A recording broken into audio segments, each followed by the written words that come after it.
I'm really glad our baby was born safe and sound. I'm sorry I couldn't do anything. That's all right. Just having you here, Derek, is enough for me. Let's get together and win happiness." Those words made me feel sick to my stomach. But I couldn't just leave like that. I finally reached for the door. After a light knock, I opened it. "Hey, who do you think the father of this baby is?" As I entered the hospital room, I responded to Jessica's words and looked up. "Oh, well, who's that? Is it someone we know?" "Samantha, we have no idea, right?" Derek interrupted our conversation in a panic at those words. Jessica's pompous attitude for no reason and Derek's flustered attitude all seem ridiculous, and I scoffed. "Of course, I know. Congratulations. I wish you all the best. Make sure you two make that baby happy." Then I left Derek behind and walked out of the hospital room. The two will surely get what they deserve. There is no future for them to be happy as it is, after making people unhappy. I was headed to some place to prepare a new future for them. My name is Samantha. I'm a 37-year-old housewife. Born and raised in a rural area. I have one younger sister. I grew up happily as the eldest daughter of an ordinary family. After high school, I worked as an office clerk at a local company. There was nothing flashy about it, but I enjoyed my days earnestly. That's when I was introduced to my husband, Derek, through work. Derek was the son of the president of our client company, Mr. Parker. He was 3 years older than me, and seemed almost too good for me. Chris, the executive director who introduced Derek to me, said to Mr. Parker, Derek's father, "Samantha is very diligent and precise in her work. She has a good reputation for being kind to our clients. If Chris, who seldom praises anyone, says so, she must be a wonderful young lady." My father-in-law, John, liked me from the first time we met. Derek also took a liking to me, and we started dating, leading to our marriage when I was 33. I quit my job and became a housewife. Everyone celebrated our union. However, there was one person who felt differently. That was my sister, Jessica. Jessica, 10 years younger than me.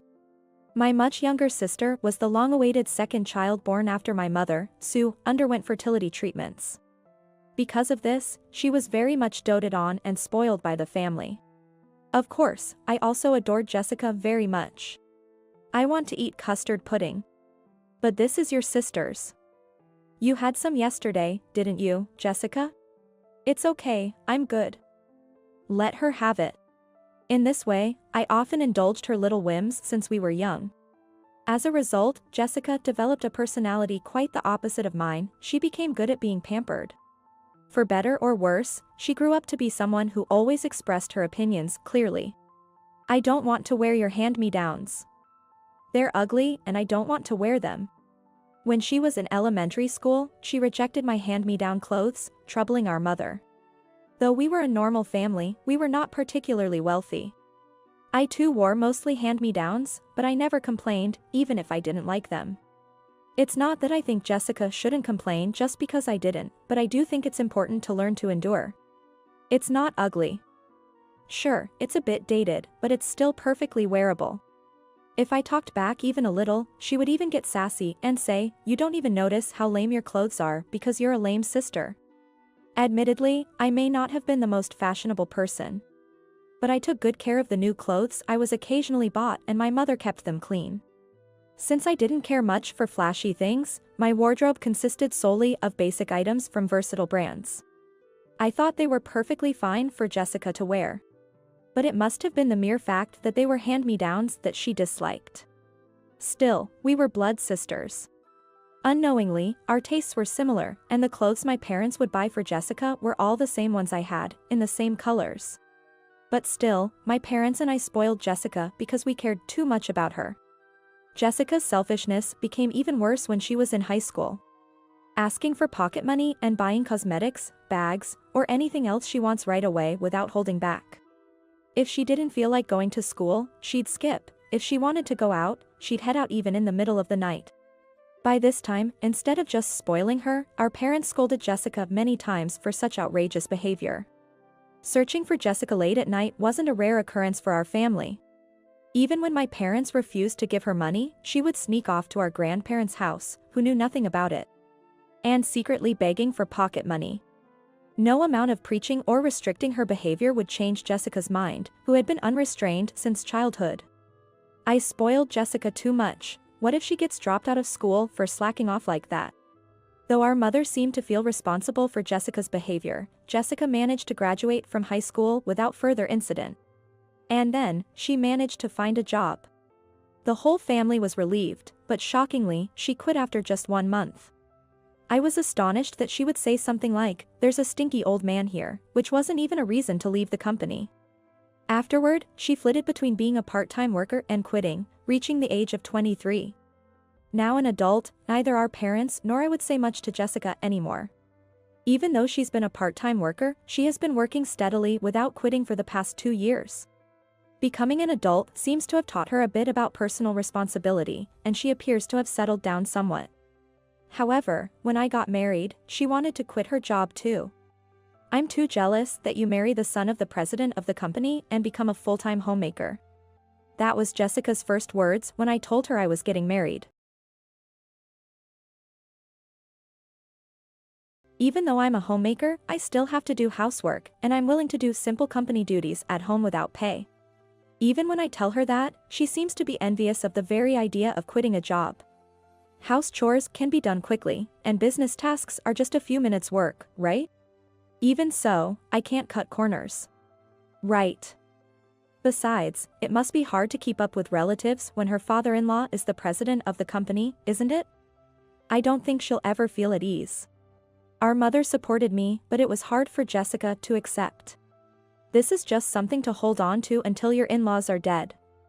Your father-in-law is old, and in a few years, you'll be the wife of the company president, right? What the heck are you talking about? I was deeply upset by Jessica's remarks. It seemed that Jessica could tell I was upset, as she laughed heartily and said, "I'm just joking." But I wasn't in the mood to laugh, and our parents were simply dumbfounded by her remark. Despite everyone thinking Jessica's joke was too much, she actually quit her job shortly after. "I quit my job, so I'll start doing the household chores tomorrow. I'm going to be a homemaker." She never even helped our mother before, and now we are all swept away by her sudden statement. I would get married and leave home in a few months, but I felt sorry for our parents who would have to continue to live with such Jessica. I can't believe she actually quit her job. When I sighed, my parents just gave a wry smile. We thought she had calmed down, but it seems Jessica is still just a child. Even though it's okay now, what is she planning to do in the future if she doesn't settle into a stable job? Even though it's her responsibility, the parents surely worry about her. Well, let's just hope Jessica doesn't cause any trouble for Samantha. Right. You need to find happiness without being swayed by Jessica. In the end, I was married and left home, unable to do anything about Jessica, who insisted that she was a homemaker. Because that's how my marriage started, I was still concerned about my parents' home after marriage. My parents-in-law were kind to me and there was no inconvenience in my life, but as I had expected, being a homemaker is hard work. Besides the housework and work I had expected, it is dizzying to have to deal with relatives and prepare gifts for company relations. Even though we lived separately, my mother-in-law, Linda, would often visit our house to teach me various tasks, saying, "It must be tough being married into such a family," showing concern for me. No, I understand because I went through it too. But let's take things easy and not overdo it. If you try too hard, you'll stress yourself out. Linda said this with a smile, teaching me various things. There are a lot of things that are hard for a housewife to deal with, such as dealing with her in-laws. Some friends commented on how tough it looked, but Linda always cared for me and would even prepare meals while I was busy learning the ropes. I was deeply touched by how wonderful my in-laws were. "My parents are really happy that you became my wife." Derek also said so. Gradually, I became more integrated into his family as a daughter-in-law. 2 years after our marriage, I was blessed with our long-awaited first child. My in-laws were overjoyed. Derek seemed excited about the arrival of our child too. However, contrary to this happiness, I had a concern. It was about Derek's suspicious behavior. Lately, he had been taking his phone to the bathroom and having a lot of business dinners, which reduced the time he spent with me.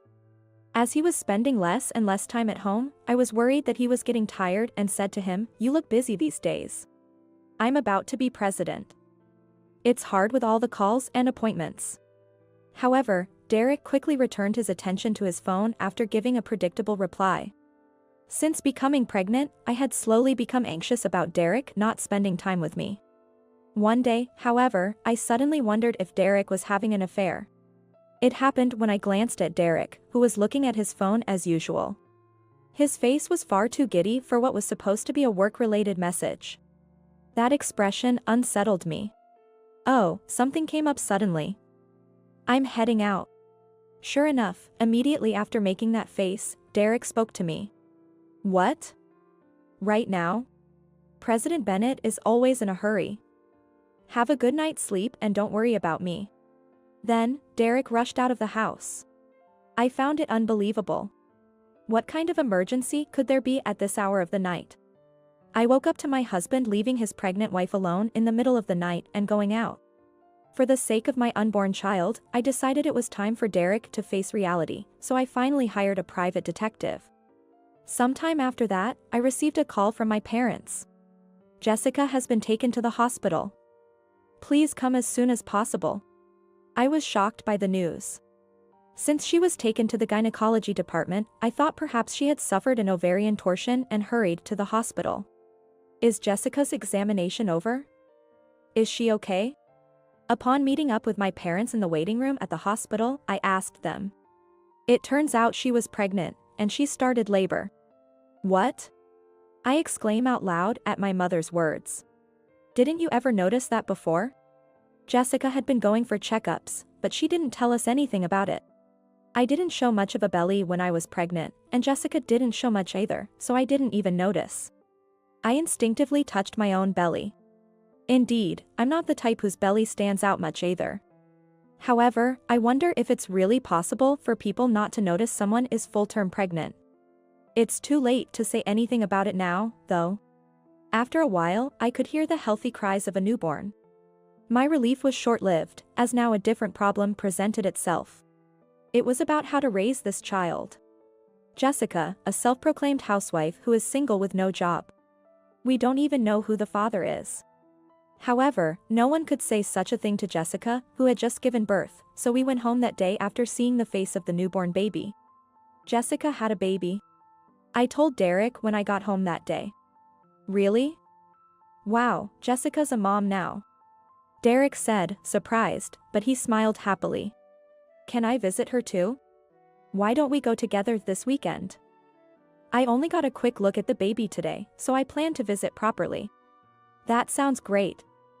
I'll try to rearrange my work," Derek said and immediately started fiddling with his phone.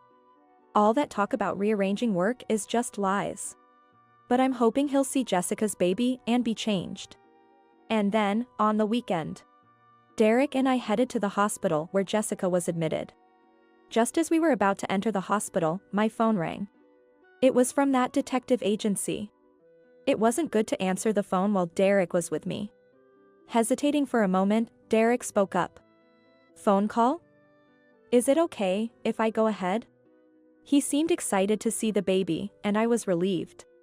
"Thanks, I think this call will be quick, so I'll be right there," I said, parting ways with Derek and answered the phone. The call ended and I headed to the hospital room in a depressed mood. Just then, I heard voices coming from inside. "I'm really glad our baby was born safe and sound. I'm sorry I couldn't do anything." "That's all right. Just having you here, Derek, is enough for me. Let's get together and win happiness." With the phone call I just got, those words made me feel sick to my stomach. But I couldn't just leave like that. Finally, I reached out, knocked lightly, and opened the door. "How are you feeling, Jessica?" "Samantha. Glad you're here." "Of course." Derek was holding the baby, looking very happy. "Sorry I gave birth first. How healthy and adorable is she? I wonder what your baby will be like." "Oh, yes. Jessica seemed to want to be on top of me. I was also annoyed at the way she said it, but I responded shortly so as not to be provoked. Then, perhaps offended that I was not upset, Jessica intensified her words and said, "Hey, who do you think the father of this baby is?" I reacted to her words and looked up. "Oh, well, who's that? Is it someone we know?" "Samantha, we have no idea, right?" Derek interrupted our conversation in a panic at those words. Jessica's pompous attitude for no reason and Derek's flustered attitude all seem ridiculous, and I scoffed. "Of course, I know. Congratulations. I wish you all the best. Make sure you two make that baby happy. Samantha." "Well, I'm off then. Are you going to leave now?" "Oh, wait for me." Derek tried to chase after me in a panic, leaving the baby on the bed, but Jessica stopped him. "So, you knew all along. That makes things easier. Good for you, Derek." "Well, Derek was frozen, gripped by Jessica's hand on his clothing. Leaving him behind, I walked out of the hospital room. I then headed straight to the office of the detective agency. The earlier call was to inform me that they had gathered all the evidence. The detective reluctantly added, "In fact, we had observed your husband making his accustomed and familiar visits with the woman to an obstetrics and gynecology clinic located about a 10-minute drive west of your home. It was indeed an obstetrics and gynecology clinic affiliated with the hospital where Jessica gave birth. Though it was shocking, considering how Jessica had always coveted what was mine, it was entirely plausible. The conversation I had overheard only confirmed my suspicions. There was no doubt that Derek had been having an affair with Jessica. After receiving the evidence from the detective, I went straight to Derek's parents' house. Derek's baby is born." "Baby's born? What do you mean? You haven't even given birth yet?" They were puzzled by my words. "Yes, the baby was born, but it's not my child. Please take a look at this." I presented the evidence I had received from the detective. As they read it doubtfully, their faces quickly turned pale. After finding out everything, they were profusely apologetic to me. "We never imagined something like this could happen." Linda apologized deeply, in tears. "Please don't apologize. I don't want you two to apologize to me. But I can't forgive Derek. I think I'll be seeking a divorce. I get it. He made a wonderful wife like you unhappy, and really, we, as parents, cannot forgive our son. We are so sorry for you. We will do whatever we can to help." "Thank you." I felt from the bottom of my heart that I was lucky that my parents-in-law were the ones who understood me properly. The divorce seemed likely to proceed smoothly. After our conversation ended, their anger turned towards Derek. Really, what is Derek thinking? I'm going to call him right now. As soon as he said that, John started calling Derek. The moment the call was connected, John yelled loudly, "I've heard everything from Samantha. What's this all about? Come here and explain. You've got it all wrong, please listen to me." Derek sounded desperate on the phone. The voice leaking out of the phone is so pathetic that I chuckle, but my parents-in-law do not smile. "All right. We'll listen to everything you have to say, so get your ass over here." "I'm sorry. I'll be right there." His voice was almost tearful, like a scolded child. Imagining his demeanor, I smirked quietly. Not wanting to face Derek, I went home afterwards. I immediately started packing. This house was a wedding gift from John. And Linda had furnished it for me. Though I was divorcing and moving out, I didn't want Jessica to take away the gifts from my in-laws. Upon expressing my feelings, my in-laws said, "Of course. We gave you that house and furniture because it was for you, Samantha. But I understand if you don't want to live there. We have a condo closer to the station, you should move there for now." "Thank you." Then, my in-laws quickly arranged for a new place and movers for me, and I moved out right away. Derek seems to be grounded at his parents' house, not even allowed to go to work. Linda keeps me updated on his situation. About a week later, I finally received a call from Derek. "Samantha. I finally managed to call. Mom took away my phone." "What do you mean you want a divorce?" "I mean it as it is. How can I stay married when you have a baby with another woman? It was just a fling with Jessica. I never expected her to get pregnant. Anyway, I'm on my way home now, let's talk this through. Don't go out. Stay there. Derek hung up in a panic, but I couldn't help but laugh. I had already moved out. Where exactly was he heading? Sure enough, a few minutes later, Derek called again. What do you mean there's no house? I answered, laughing at his foolish voice. The house has been sold. The new owner plans to turn it into a parking lot. You can't just do that. That house is under my dad's name. Of course, I got permission from him. The day you came back, I disposed of your things as well. So you don't have a home anymore. Just go back to your parents' house. After my moving out, John had sold the house. I was grateful to John for going that far. And as I told Derek, the new owner was indeed planning to turn the site into a parking lot. The house had been demolished a few days before. I even went to watch it. I thought it would make me a little sad, but I was refreshed by the house breaking with a loud bang. Oh no. We can't really go back. Is he standing on the now empty lot? Derek raises a desperate, weak voice. He's really wayward, even though I've told him from the start there's no way we could go back. If he regretted it so much, he shouldn't have cheated in the first place. You're being persistent. Think about what you've done at your parents' house. He must have come here to escape from the painful reprimands from his parents, but Derek no longer has a place where he can feel at ease. He brought this on himself. That night, I received a call from my parents as well. Jessica keeps saying Derek is the baby's father. It must be some mistake, right? It seems Jessica had been saying this since leaving the hospital, but my parents had been ignoring it, unable to believe it. After a few days of her consistent claims, even my mother began to doubt and decided to contact me. I'm sorry I made you ask such a tough question. Jessica's story is true. I'm already divorcing Derek. I can't believe it. I've already informed Derek's parents and they've prepared a new place for me. I'm starting the divorce discussions. My mother sounded like she was crying on the other end of the phone. Even I burst into tears as my mother repeated, I'm so sorry for what Jessica did. She had nothing to apologize for, yet she felt responsible for Jessica's actions. Despite being an adult, Jessica probably couldn't imagine how her actions hurt others around her. Mom, don't worry about anything. I reassured my parents and ended the call. And under the supervision of my in-laws, the divorce discussions began. It's my fault. I fell for Jessica's temptations. Derek seemed not to want a divorce, repeatedly apologizing, but his words didn't resonate with me. If you feel so bad, why don't you marry Jessica? No way. Since the child has been born, Jessica can't raise her baby alone.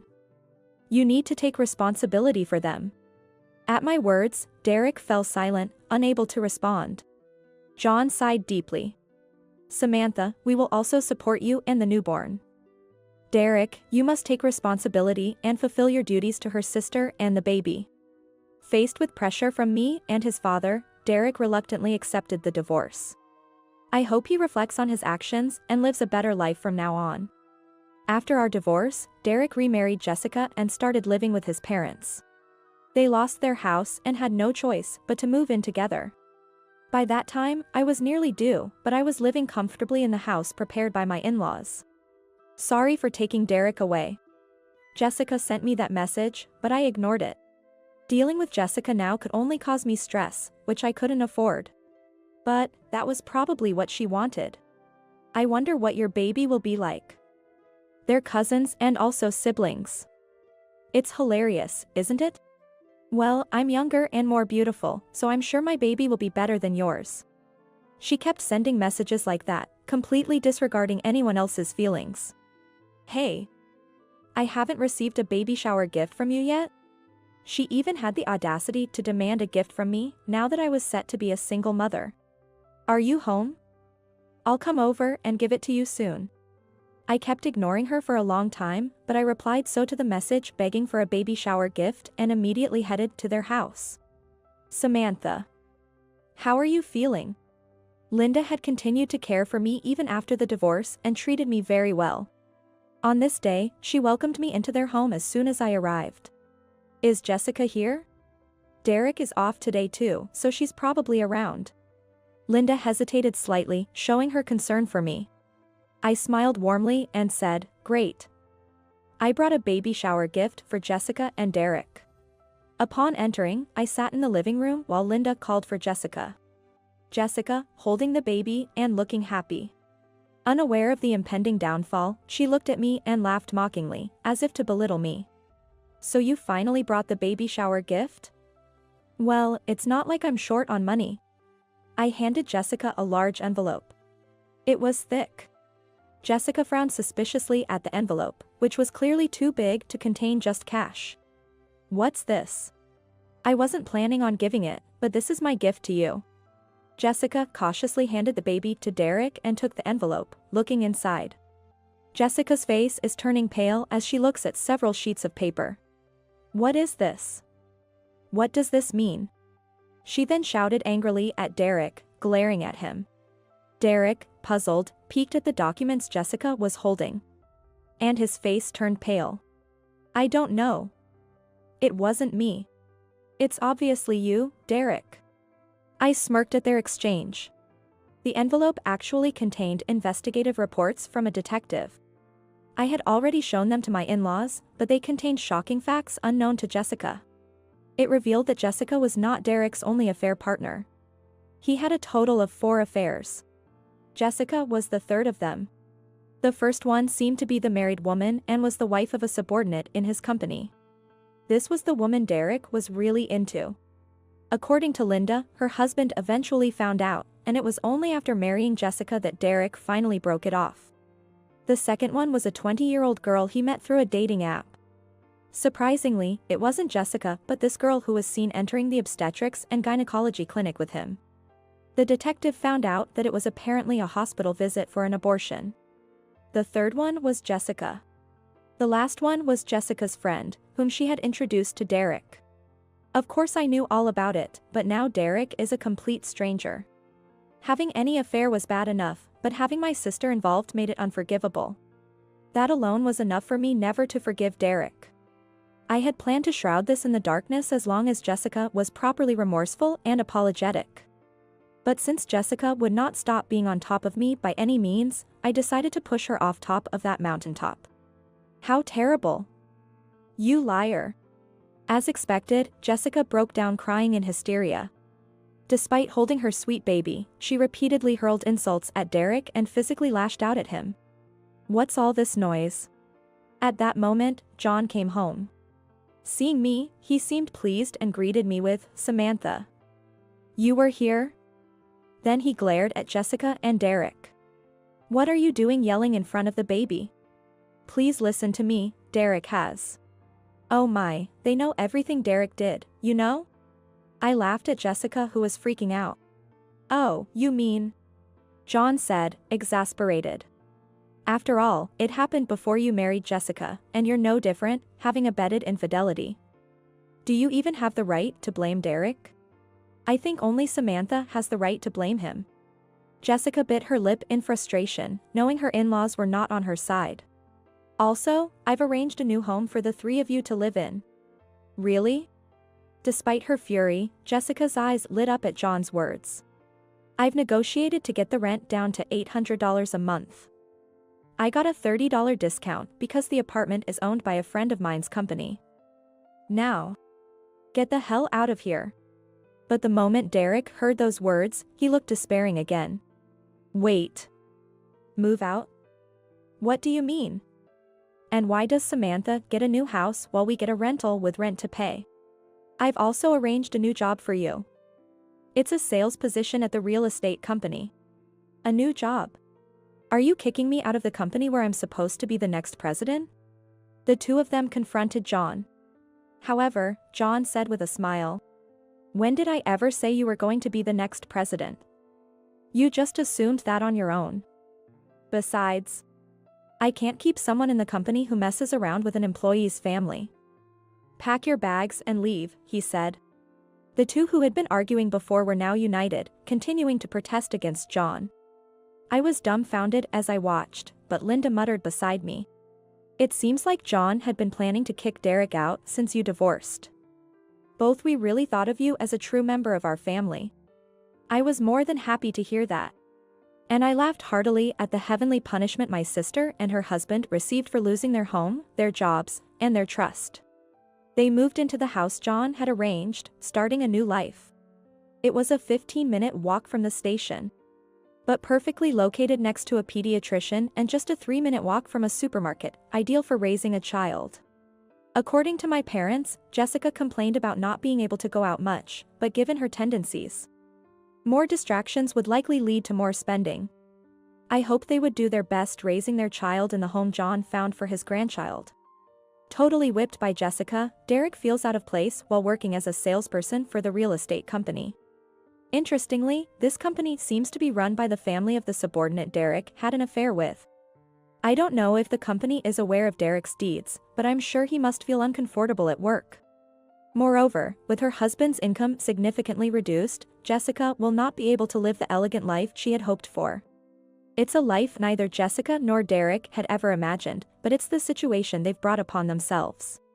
No matter what happens, I hope they just make their child happy. Afterwards, I gave birth to a healthy boy. Both my in-laws and my parents adore him. Although the family ties with my in-laws have been severed, I still live in that apartment, maintaining contact with them. My job is remote work for John's company, which I have been doing without pay. Now, as a paid employee, I earn enough to raise my child on my own. I may have been plain, but I've always valued people and acted with integrity. I believe that this is the result of that. I didn't have a good husband, but I was blessed with a very adorable son. I am truly grateful for the opportunity to work from home while raising my child.